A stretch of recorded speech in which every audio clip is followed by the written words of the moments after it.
இந்த வீடு அழுத்தி நாங்கெல்லாம் சாகணுமா? எப்ப பார்த்தாலும் இந்த மழைன்னு வந்து அந்த வீடு ஒழுகுது. நாங்க வீடு வீடா நாங்க போறோம்.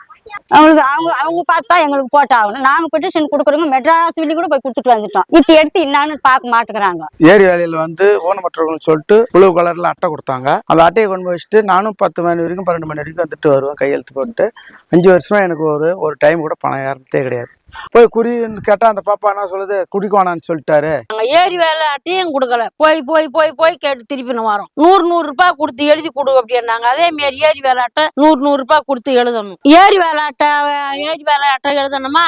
500 ரூபாய் கொடுத்தா தான் 1000 ரூபாய். 5000 இருந்தா தான் நாங்க கொடுப்போன்றாங்க. இப்ப 5000 இருந்தா தான் நாங்க ஏரி வேலை அட்டை கொடுப்போம். போய் அங்க தண்டராமுட்டில் வாங்கணும் அப்படின்றாங்க. இப்ப அட்டைக்கு எங்களுக்கு அட்டை காய்ச்சி வர்றது கிடையாது. அட்டை காய்ச்சி போய் தண்டராமுட்டுக்கு 2 தரம் எங்க ஆம்பியானு போனாங்க, நானும் போனேன். அது கீமு முடிஞ்சிருச்சு. அப்புறம் ஒரு கீமு வரும் அப்படின்னு திருப்பி அனுப்பிட்டாங்க.